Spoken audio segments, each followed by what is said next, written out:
y'all. I'm Kev. I'm Dee. And welcome to Pour It Out Thursday. All right, girl. Let me know. How's your week been? I'm not gonna lie. My week was just like... Ups and downs. Okay. No, it started up and it just crashed. Oh, okay, baby. So it didn't even pick back up. Yeah. No, it did not, y'all. Yo. How was yours? I feel like my week was ups and downs. Mm-hmm. Yeah, I feel like my weeks was ups and downs. Yeah, I definitely feel like I've been through like maybe 1,000 emotions within this one week. Yeah, I could tell by like our phone calls throughout the week. Yeah. It's like one moment I'm like happy, I'm good. Next one is like, fuck this, I hate this. Yeah, like my life is about to end. Like, oh my God. Like, you know how we were saying January felt like the longest year? Mm-hmm. This week alone felt like the longest year. I'm like, is it about to be New Year's yet? Because it's like, this week has been long. It has been a long week. I don't know why this week, I've been so tired. Oh Ask me why, I don't know. Like, I've been getting the 8 hours of sleep, but I wake up, I'm still tired. Like, I'm actually at work and my eyes are like burning. Yeah. And then 2, I was not motivated at work at all. Yeah. I'm not gonna lie, I probably did like 1 task a day. It's like literally just pushing through, just to accomplish those 8 hours and call it a day. Yeah. But then the bad thing is like my work is piling up. Because then you have to catch up. Yeah, but I just did not have the energy. I don't even care. I just did not have the energy this week. All right, y'all. So I came across this crazy case, and I was just like, I was thinking about like, what would I do? Like, you know how like when you look at a situation, you were like, what would I do if I was in that situation? Mm-hmm. This family, wife, husband, I think they have 2 daughters. They hired this nanny. They're this Asian family. They hired this nanny. Right, so the nanny had been watching the kids for like over a year. And the wife, her husband passed away. Husband passed away. At the funeral, the nanny came up to her and told her how she's been having an affair with the husband.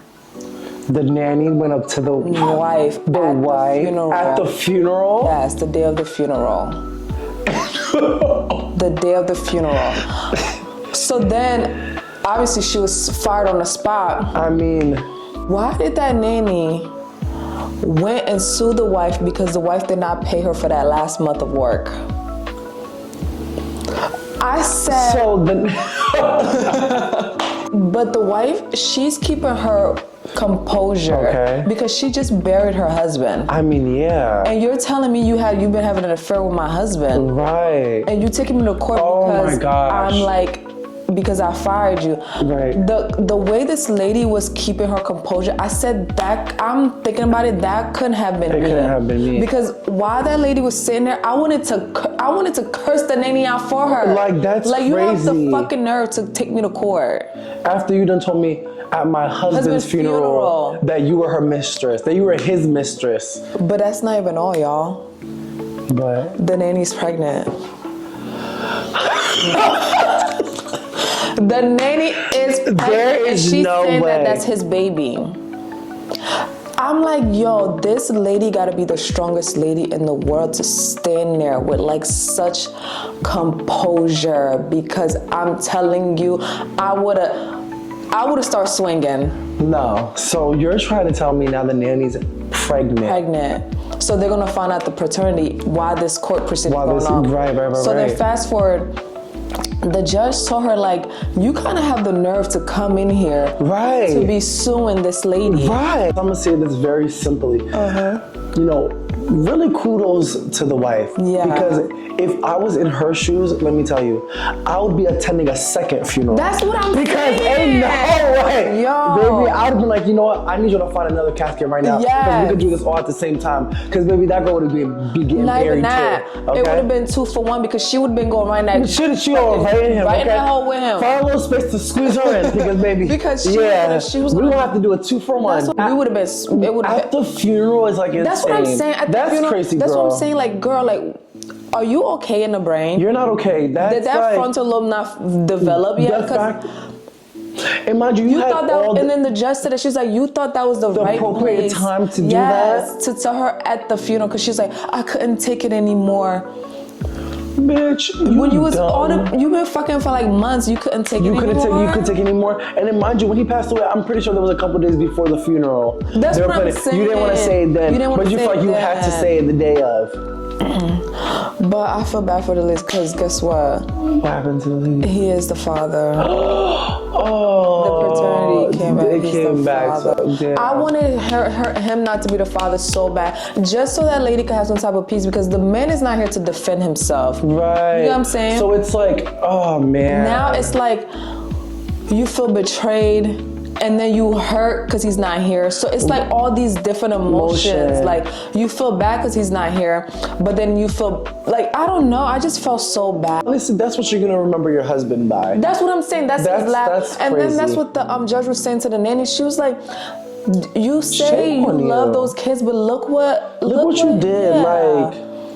Like now, that's what they're gonna remember their dad as. Like as if the home wasn't already broken enough when their father left, and then now that's what they're gonna remember him by. I could tell that she's not a person that has a career or anything. Like I guess like the wife was doing her a favor. So it's like she has no job, no income, and the judge was like, the wife because the husband here, the wife doesn't have to pay you child support. Oh yeah. Yeah, that's how the legal system. Oh, but yeah, she's like, yeah. the only way you could get help for your kid is by suing the estate. And she was like, that is a process. She was like, I'm not gonna lie, that's a process. And to be honest, I don't think you can't even afford to go through that process. Yeah. And she was like, that's gonna be a hard lesson for you to learn. Yeah. It ain't that fun being a mistress all the time. Plot twist. You should have all your ducks in order before you try to do that. Yeah. You should have made sure he wrote a little something. Wrote a little check or something. But you should have. That's what I'm saying. If you gonna be a mistress, you doing that for free? Yes. If you gonna be a mistress, be a little bit smarter, girl. Yeah. Like you know what I'm saying? Like yeah. He should have been paying you already. Paying you so you put could a have little cash, funds to the side. Yeah, a little fun to the side. You know what I'm saying? Don't be fucking for free, y'all. Yeah, don't. Oh my gosh. I know that sounds bad, but don't be fucking from the bitch. You gotta get something out of it. Yeah. Get something out of it. Get something out of it. Don't be out here fucking friend. That's just about it. Yeah, baby.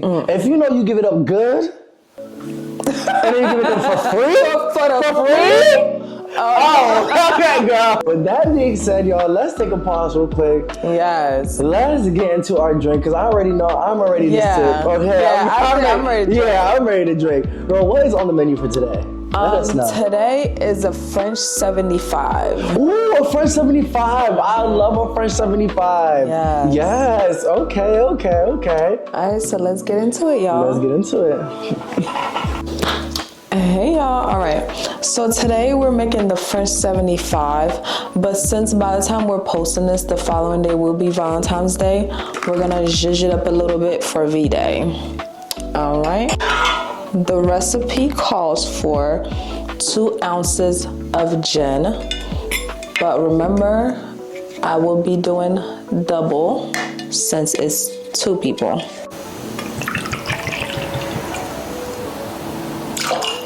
And then 1 ounce of simple syrup. Once again, I will be doing double. Okay, and then 1 ounce of lime juice.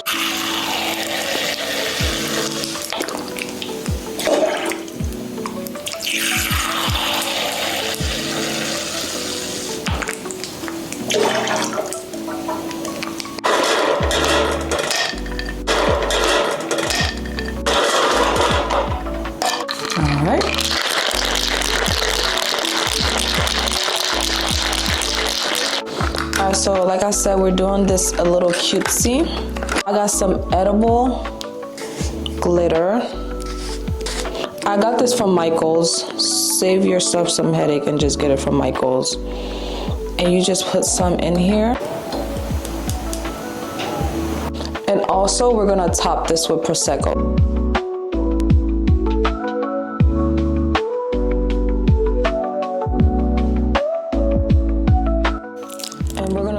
Prosecco, and like I said, we need a sponsor.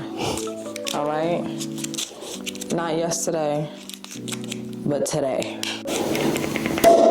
Ooh, And obviously this part is your preference. And there you have it. Our Valentine French 75.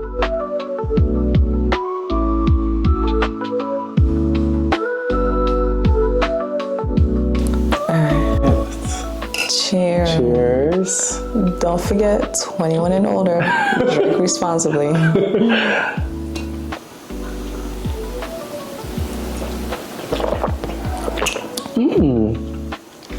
Yeah, I feel like the gin and Prosecco are like hand in hand. Yeah, and I taste the lime juice too. Yeah. But I did add a little extra ounces of gin. So don't take our commentary. I shouldn't have. Damn. Okay, this is my kind of party though. No, but I do like it though. Yeah. I do like the top off with The Prosecco. Yeah. So what do you give this drink? I don't know if I want to give it an 8. I feel like a 7.8. I hate when people do that. A 7.9. Like just give the damn, just round it up. 7.8. I'm gonna just give the damn thing an 8. Yeah, I do. I'm not gonna lie. I do like the taste of gin with it though. All right, y'all. So now that we have our drink, it is time for us to sit, sip, and pour it out. Y'all, let's get right into it. Y'all know we about to start our culture talk. You know, I love talking all things culture. I'm a little excited to get into the topics today. Starting off, y'all, we have to sit down and recap on this year's Grammys. Yeah. I am so happy with the turnout with some of the nominations this year and the wins, of course. Yeah. I feel like this was definitely a celebratory year for the Grammys and the artist as well. I mean, we gotta start off with the Queen Bee for sure. I mean, not only winning Best Country Album, which we'll get into that, but winning Album of the Year. Yes, like finally. it is about time. Like it is literally about time that this woman has won Album of the Year. Yeah. Like, it is well deserved. It's crazy that she has the most Grammys but has ever, but has never won that category. And she's been nominated for Album of the Year multiple years already for multiple albums. So it's like finally she has gotten her Grammy for Album of the Year. Yeah. How do you feel about it? Just like you said, it was like, it's about time. It's about time, right? Yeah. But I don't know, like I feel like because I feel like other albums should have won, it was just like, like I just feel like I'm happy for her. I'm happy that she won, but I just feel like other albums she should have been already won this. Yeah. But I'm still happy that she still got it. I feel like it's one of those, yes, of course, we're happy, but then again, it's like, if she would have won Album of the Year for the first time, I wish it would have been the other albums, you know, such as her self-titled, such as Lemonade. Like those projects were phenomenal. Not to say Cowboy Carter wasn't phenomenal as well, but the fact that she put her heart and soul, like I know for me for Lemonade, like you can tell Beyonce put everything into Lemonade, everything into that project. And it was so personal. It was so personal. Like you can tell she was so in tune with the album. Every single song, you know, she gave it her all. You know what I'm saying? So, and not to cut you off, Renaissance should have definitely won. Oh my gosh, Renaissance! Like that was a body of work. That was a body of to finish. You literally cannot listen to one without going to the next because everything just like yes. That should have won too. And one thing I always say about Renaissance, I feel like that was a proof that music literally changes lives. Like it literally brings people together. Like when I tell you that album alone shed light on so many different groups of people and bringing them together in different stadiums. Oh my God. Like seeing it in person. Like all people from all different walks of life. I mean, I'm so excited to now know that Cowboy Carter is going on tour. Yeah. You know? That's another thing. We didn't talk about that. Yeah. Now that she's going on tour, I'm definitely excited to see how that's gonna come to life to see. Because I remember we were so touched and inspired by Renaissance. So I can only imagine what Cowboy Carter is going to do. You see, I'm like smiling from ear to ear. Like I'm just excited. It was just that's so inspirational. You know, so kudos to Beyonce for real. Like this woman, she has put her heart and soul into everything that she's done. So I'm so happy that she got Album of the Year. Definitely well deserved. And I feel like as much as work that she put into Renaissance, we know that she put it into Cowboy as well. Yeah. So I can honestly I know we're jumping from place to place, but I can just only imagine what she's about to put into this tour, man. This tour.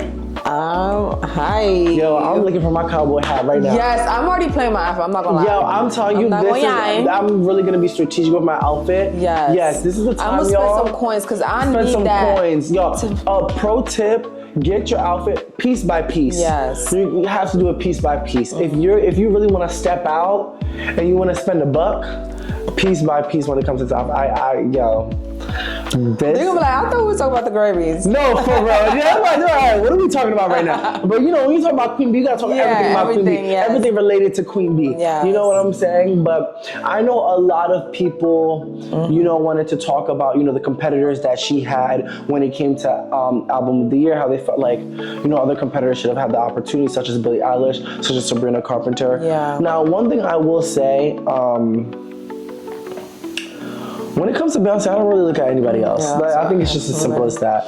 Just like those people, for their fans, they have co-following fans too, where when it comes to them, they don't look at anybody else. Right, exactly. So, that's really, that's really all I gotta say. And really, when you really look at it and you look at the competitors that she had, like the amount of work that Beyonce has put into for decades, I can't even believe people would be like, Billie should have won or Sabrina should have won. That's absolutely insane to me. They still got time. And like all the people that try to hate on me, let's give her props. You may not like somebody, but let's give props where props do. Yes, I don't have a problem if you don't like, well, let me not say that too easily. But my thing is, if you're gonna hate on Beyonce, but you can just deny her work ethic. You can't deny her talent. That lady's work ethic and consistency is unmatched. Has inspired so many people. Yeah. Like when it comes to artists, a lot of people say they look up to Beyonce because of all that she has done. Yeah. She literally break barriers for your favorite female artist. Yes, literally. Like let's not just let's talk about it. Females weren't getting the props that they deserved, whether you was white or black. Yes, and I feel like for Beyonce, this goes in a multitude of genres when it comes to music, that she was breaking barriers for females. And speaking of females, we got to give our props to Doechii. You know what I'm saying? Okay, girl, she got Best Rap Album, which I'm so happy for. I feel like for Doechii, she gives like the underdog story. You know what I'm saying? Where you can really see the build-up of what it takes. The patience it takes, the endurance it takes, the stamina it takes, the consistency, it takes. Not giving up. Her story is the perfect example of, you don't just wake up tomorrow and you get it. You know what I'm saying? It really takes that time and dedication. You know what I'm saying? And honestly, I'm recently just a fan of Doechii's. I probably just started listening to her, really becoming a stan of her. But I've watched some of her YouTube videos, and let me tell y'all, what you speak into existence is so important. How you speak of yourself is so important. One thing I will say about Doechii, back in her YouTube days, she spoke so highly of herself. Like she always told herself that she would make it. She always believed in herself. Like I felt like she may have not had all the confidence that she has now, but she still had enough confidence to know that she would become the person that she's becoming right now. You know what I'm saying? Like her and her YouTube days, where she was quitting her job because she believed in herself so much more, betting on herself. I'm telling y'all, it takes that much. It literally takes that much to get to that point. To now, she has literally won a Grammy. She has literally won a Grammy. Like this, and she's the third female, right? She's the third female after Lauryn Hill and Cardi B. I'm definitely happy for her. Like this was a girl. I remember when she was doing Persuasive and SZA had featured in the song and she didn't know. And in that video, she like freaked out when she was getting her makeup done. She freaked out when she found out SZA was featuring in her album. I'm not gonna lie. I just found out that was Doechii. Persuasive? Yes. No way. But I'm not alone. I thought it was Victor Monet. Really? And everybody thought it was Victor Monet. Wow, that's crazy. I think I did see that on Twitter. I did not know. I swear, I literally just found out the other day. Yeah. Persuasive was her like break. Yeah, but I did not know that was her. That was her, yeah. That's crazy. Yeah. But I'm definitely so happy for her. And I'm glad that she took the opportunity when she was giving her speech to really inspire brown and black girls that are out there, that are trying to chase their dreams and give them motivation. Like, I'm just so glad that we are living in a time where now we are having representation. That we know that, this could be possible. It could be very far-fetched, it can be very far, but it is possible. It is possible. So I'm just so happy that people that have platforms like Doechii are able to use it to inspire others that look like her. I love it. I love that. I love seeing her on that screen and seeing that she was a dark-skinned woman that took her craft serious. And that, I'm sorry, that she didn't have to like use sex appeal to get where she was at. She literally used straight talent. I was like, wow, I love that. I love that, And, you know, shout out to Kendrick as well. You know, he won 5 Grammys as well. Grammys from one little diss song. Let's not even, Kendrick been that. I was gonna say. That man have won Grammys. Beyonce's in love with that man. He's even won a Pulitzer Prize award. Like, he's very respected man, and very talented and very intelligent. Very educated. Okay, so for people that's just getting to know him now, which there's off of the Kendrick and Drake beef. Let's not get it twisted. That man is talented as hell. Right. And you know, I loved how he took the opportunity in the Grammys to really put an emphasis on how rap is literally everything. Like, rap is the culture that we live in now. You know what I'm saying? I think a lot of people try to play the genre of rap and make it seem like it's just a ghetto thing just for black people. But when you really think about it, like, rap is literally culture. Like, culture stems from rap when you really think about it. You know what I'm saying? Like, not to even change the subject, but look, for example, like City Girls. Like, them as rappers alone changed how a lot of us speak. Like, a lot of us picked up on a lot of period. Well, that's Cardi B. Was that Cardi B? No, I think period. No, period was City Girls. Period was City Girls. Like, you know what I'm saying? Like, a lot of the way we talk and our diction is from the City Girls. You know what I'm saying? So it's like, rap has so much more power than we actually think it is. The people that have been behind all the movements, all the trends, the culture, you know, that we drive, we're getting that recognition. And I feel like Grammys was finally that time where it's like, yes. Another thing I love from the Grammys was Cynthia Erivo's performance. Oh, yes. Oh, my gosh. That lady can sing. She can sing. She can sing. But one thing I will say about Cynthia, there's just always some type of controversy. I know. I didn't even know she had all these controversies. I was like, damn. I feel like, But, because the thing, everybody's like, even though she has said some like racist comments, but it was like, God damn, why the hell is she so talented? But I didn't even know like she had all these controversies surrounding her. I think this had to be years ago, where I think there was a couple tweets that were brought up, whether it was like racial slurs or, you know, hateful comments towards the black community specifically. I think Black American, because she's from the UK. From the UK. So she's European. And the people, one thing about Twitter, they gonna always remind you that she don't like black people.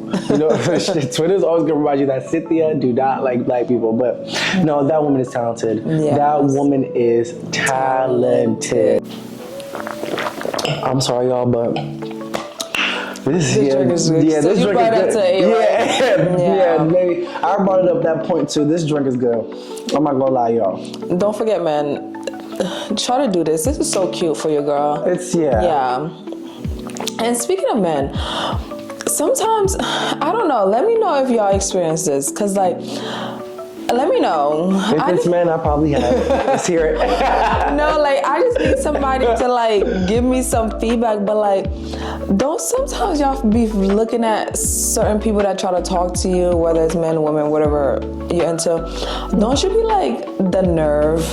Like, who gives you the audacity to try to talk to me? But no, like, I be looking at like men that try to like talk to me, DMs, and I'd be like, are you okay? Like, I'm not even trying to make it seem like I'm the baddest bee in the world or whatever, but you can already see how I carry myself. You can already see, whatever you believe it or not, but you should go based off what you see on my social media. And what you see, you should believe it. Yeah. Okay, like so. Okay, I know that's right. Like, so when certain people try to talk to me, I'd be like, I'm not even trying to sound like I'm all that, but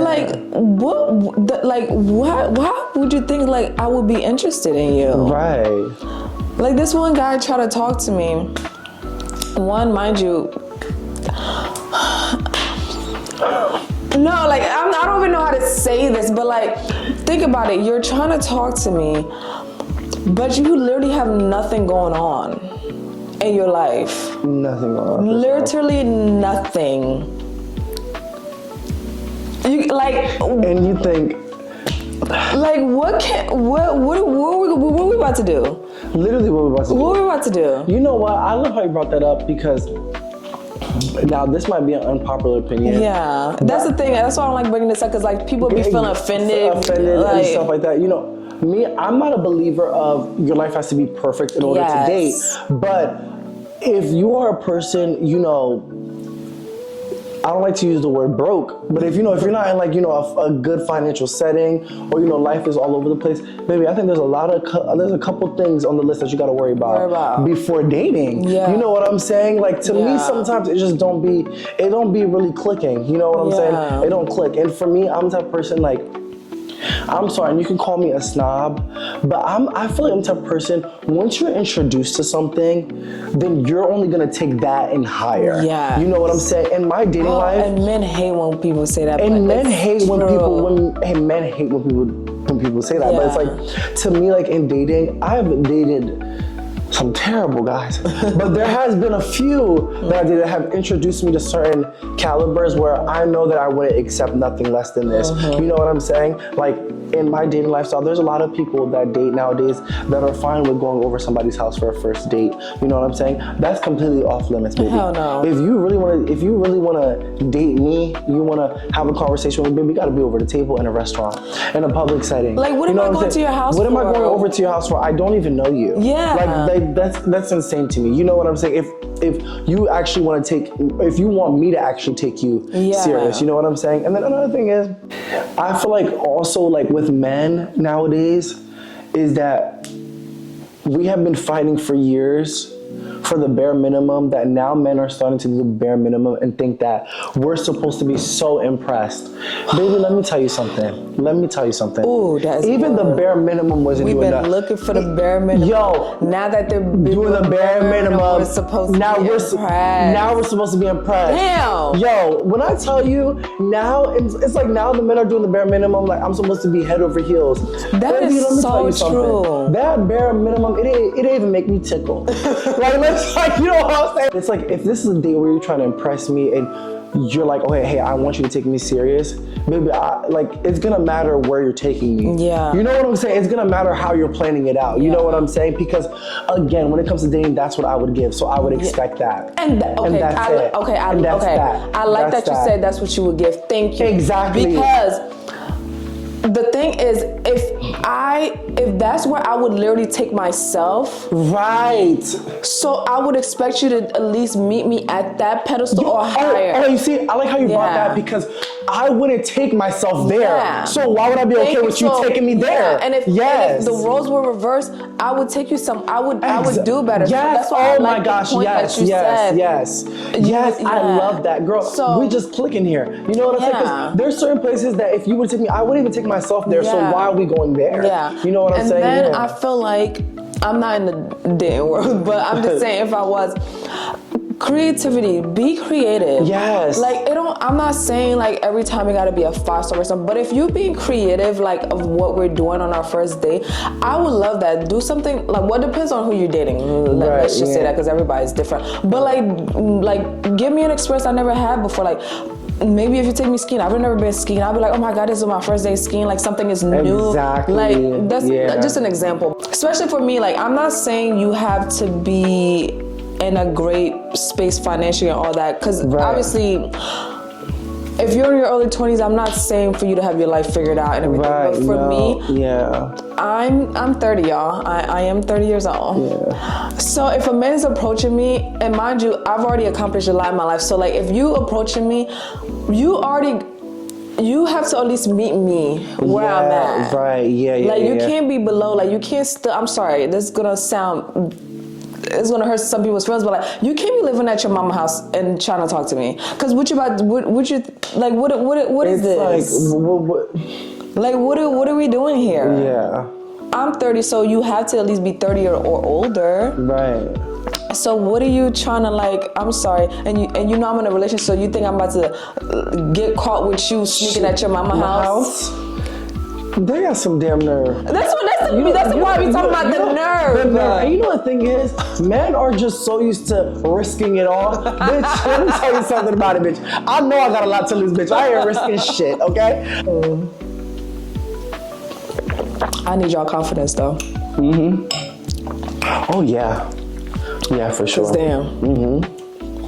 And you know, speaking of dating and going on dates, I think that's why it's so important to have a social life. And I feel like having an active social life, being able to experience going on dates, it kind of allows you to kind of build the kind of mindset of what you like and what you don't like. You know what I'm saying? I think because I have a social life where I have gone on dates, I know, okay, this is what I'll accept, this is what I won't accept. You know what I'm saying? Having that kind of work-life balance, I really do think it helps. And, you know, this segues perfectly into our next segment where we talk our mental health check-ins. And I am such a true believer of a work-life balance.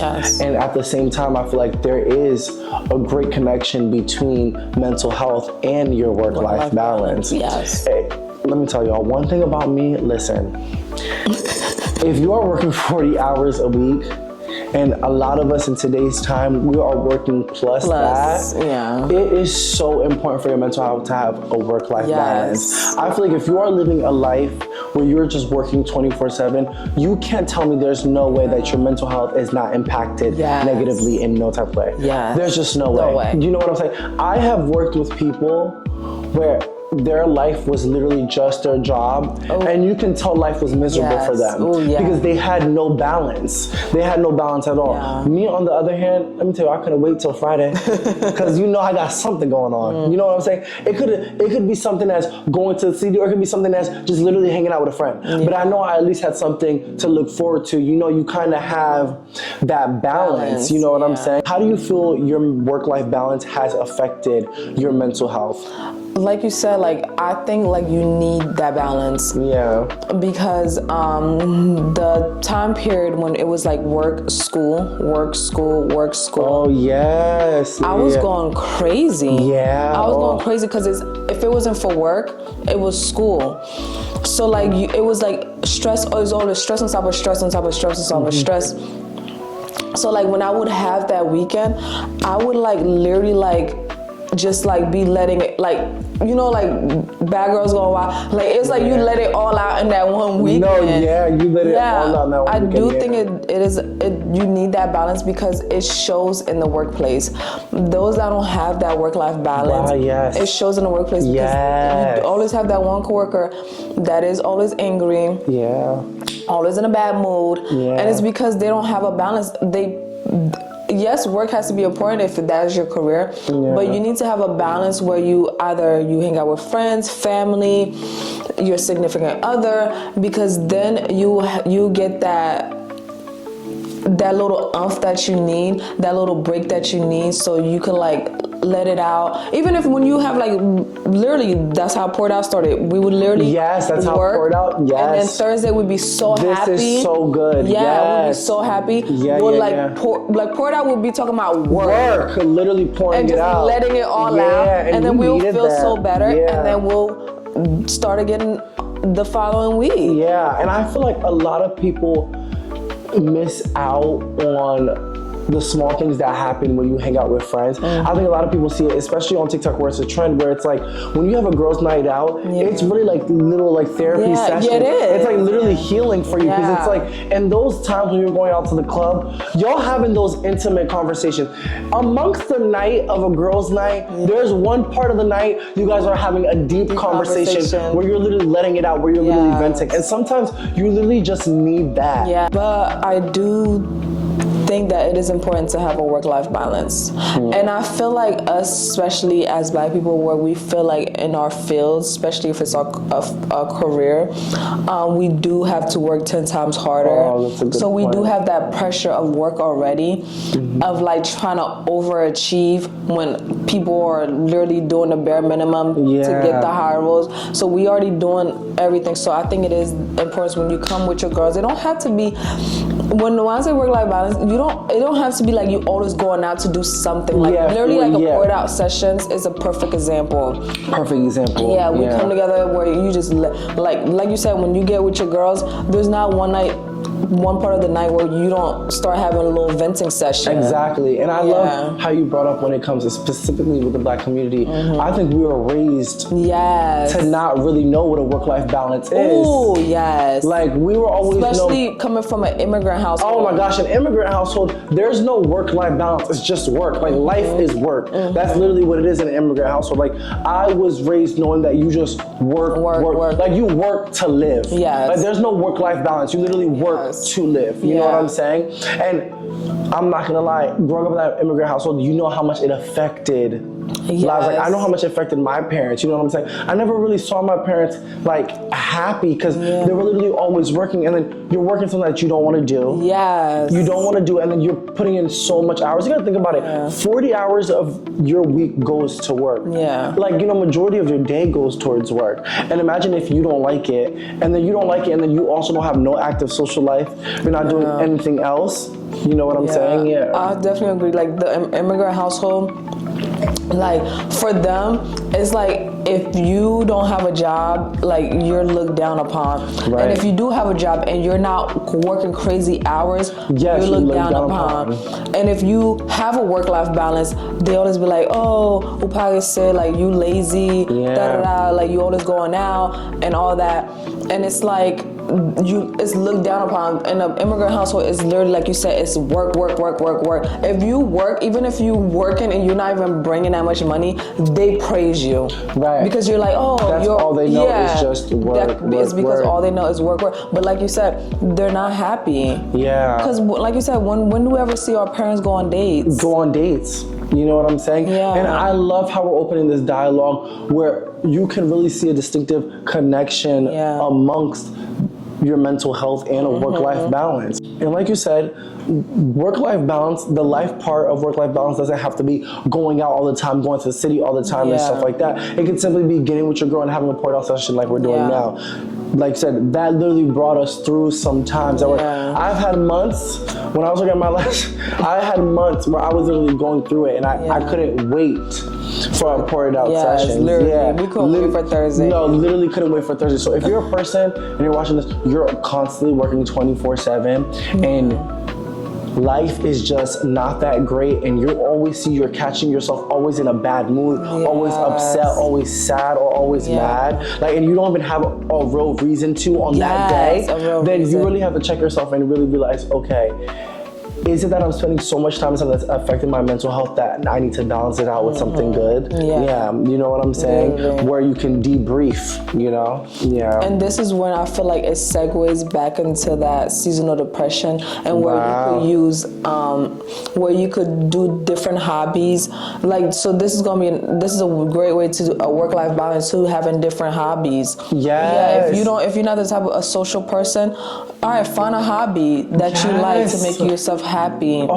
So you could like have that balance, like just do something for your mental, because you're literally gonna go crazy. I love how you brought that up, because literally just the other day I was talking to my friend, and I was telling them, you know, I'm gonna do a little hiatus from going out. You know, I'm not gonna go out for like the next 2 months or so, up until like, you know, our date and stuff. And she told me, she like, when it comes to work-life balance, you don't have to always be going out. Like, why don't you pick up a hobby? Like, why don't you pick up cooking? Yeah. You know what I'm saying? Instead of Friday thinking that you have to go out or think that you have to, you know, do this, why don't you pick up a hobby such as cooking? Like, it's fun. You know, so you pick up a hobby, it's fun. Like, you can find so much fun and enjoyment. You know, she said knitting. I don't know who the hell's gonna knit,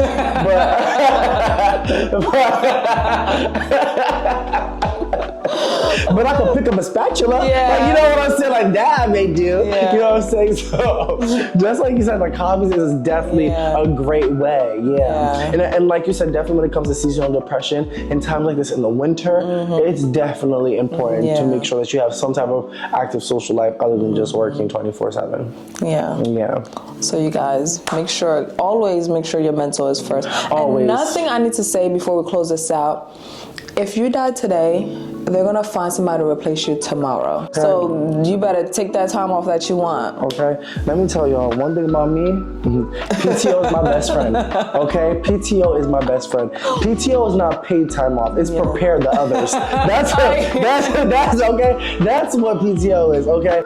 All right. So we're gonna segue into our next segment. Song of the week.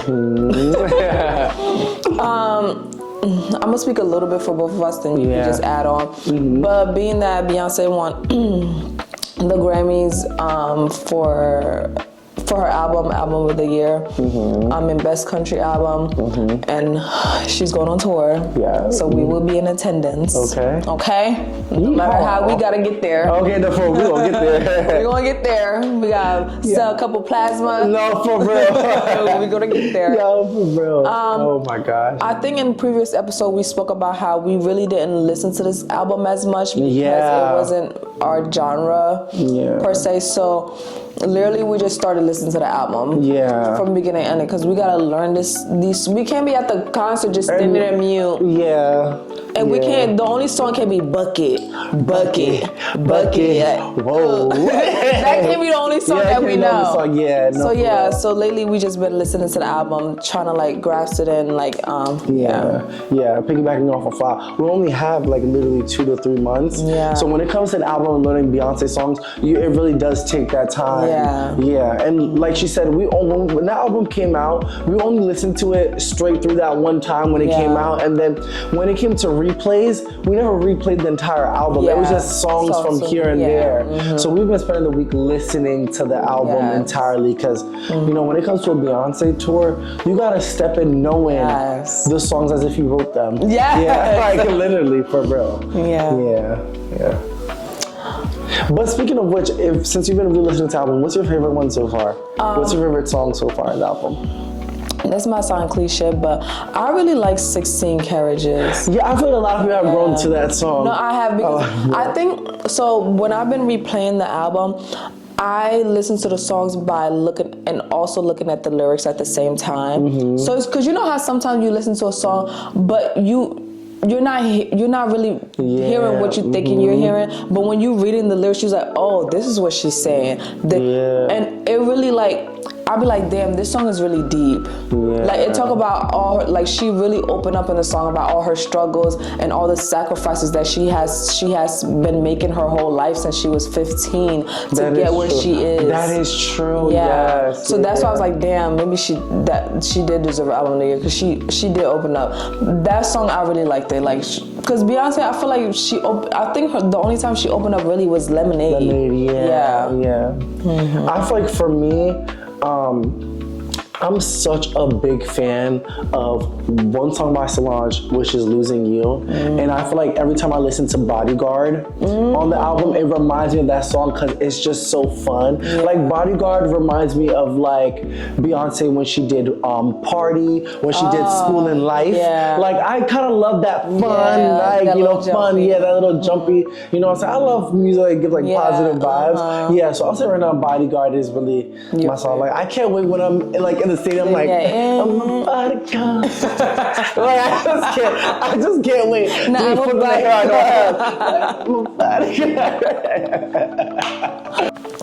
All right, you guys, thank you so much for tuning in on another episode of Pour It Out Thursday. Please don't forget to comment, like, and subscribe. We really greatly appreciate it. Yeah, catch us every Thursday. We post every Thursday. And I hope you enjoyed this episode and see you next time. And thank you for watching. Pour It Out Thursday.